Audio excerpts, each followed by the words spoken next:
Tocmai am aflat că intrăm în carantină și nu știu unde o să nasc.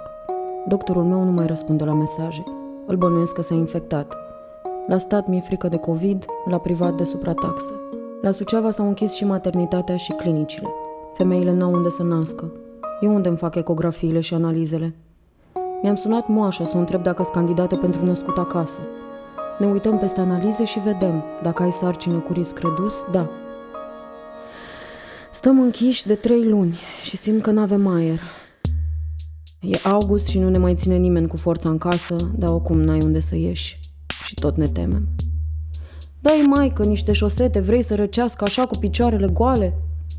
Dar stă bine în chestia aia la piept? Mi se pare că-i cam strâmbă spatele. Suntem toți singuri și tot ce avem sunt frazele astea aruncate pe stradă de necunoscuți. Sigur că lumea în general e mai drăguță cu tine când ai copil mic, dar acum nu mai are timp să fie drăguță. Nu avem de unde să respirăm o gură de aer proaspăt, e totul stătut. Aceleași străzi pe care mergem până în parc, aceeași transpirație dimineață până seara, chiar și noaptea, aceleași mașini parcate pe trotuar, aceleași ștergătoare pe care le ridicăm pentru că nu știm ce să facem altceva. Noroc că între noi băltește iubirea.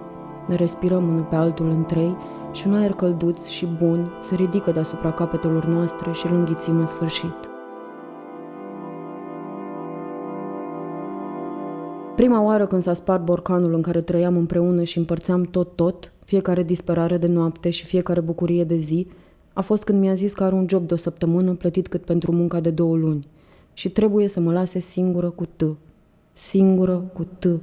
Dar T nu adoarme decât legănat de tatăl lui.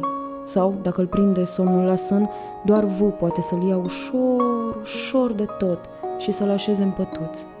Ne-am împărțit lucrurile așa de bine încât nu cred că pot să am grijă singură de copilul nostru. De acum gata, sunt doar eu. O săptămână e chiar un an, o zi are în Iași o noapte cu multe treziri, o noapte are un copil agitat care urlă și nu doarme. Și o mamă neputincioasă, furioasă pe ea, mimând calmul și eșuând lamentabil. O mamă care nu știe cum să aibă grijă singură de copil. Poate pentru că e primul, poate pentru că e singură, dar tot ar trebui să știe. Doar 2 brațe am, la fel și tu, nu? Cu ele am început să gătesc viteză, să mătur viteză, să strâng viteză. Ridicat din pat, mers în cameră copil, întins brațe spre copil. A plecat, luat copil din pătuț, dus copil pe canapea. A lăptat, dus copil la baie, dezbrăcat, spălat cu forță în chiuvetă, dus copil pe masa de înfășat, schimbat, dus copil în bucătărie, pus copil în scaun de masă, hrănit, dat cu mătura, spălat vase, dat mâncare la pisici, dat copil jos din scaun, dus copil la baie, spălat copil cu forța, șters copil cu prosopul cu forța, dus copil în sufragerie, prezentat jucării, strâns resturi de mâncare din bucătărie, împăturit haine proaspăt uscate, dus copil în cameră, îmbrăcat cu forța, dus copil pe hol, încălțat cu forța, ieșit pe ușă, coborât 2 etaje cu copil în brațe, scos cărucior din boxă cu o mână, coborât scări cu cărucior plus copil, pus copil în cărucior, împins cărucior, borduri, parc, 40 de minute în jurul lacului, acasă, scos copil cărucior, urcat cărucior și copil pe scări, dezbrăcat copil, spălat pe mâini cu forța, pus în scaun, hrănit, spălat vase, schimbat, urcat în pătuț. Somn. Mâna care scria s-a uscat și a căzut. Am găsit-o într-o dimineață pe jos la intrare în baie. Am luat-o și am pus-o în ghiveciul unde cactușii rupți primesc a doua șansă. În locul ei a crescut furie, multă furie.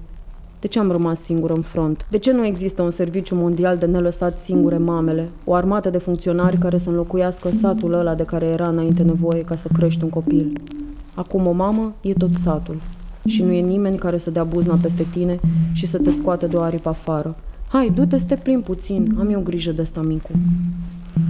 N-am mai ieșit din casă de când am mers la vaccin. Casă, parc. Toată ziua vorbesc doar cu copii. Furnizez non-stop servicii de creștere și îngrijire. Ce ar trebui să fie bucurie se face calvar banal. Mă uit la mâna mea uscată. Nu crește, dar uneori apar degete. Le iau și cât doarme copilul scriu cu ele liste cu tot ce aș vrea să fac. dar fiecare lucru de pe listă sună INML, întâlnire J, spitale 544, ar lua cât un somn de copil și n-am atâtea somnuri de cheltuit.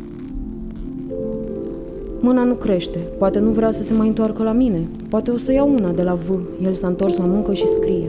Îl invidiez. Dar nici mie nu mi-e ușor, îmi zice. O să vezi când o să te întorci și tu la muncă.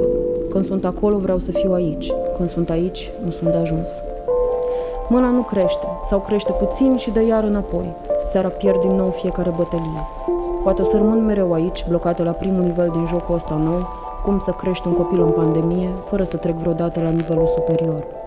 Ăla în care primești vieți noi și ești din nou egală cu tine însăți, mai mult calmă, mai rar nervoasă, mai mult plină, mai rar golită, și o jurnalistă vie de gardă mereu la problemele lumii și o mamă mișto de gardă mereu la domnul copil. Acum sunt doar una și doar două brațe am. O mamă robot cu o inteligență foarte artificială, care lucrează menajeră pe o insulă și visează că într-o zi o să se urce iar pe vapor și o să străbată 7 mări și 7 țări și o să se scuture de furie, de deznădejde și de vină.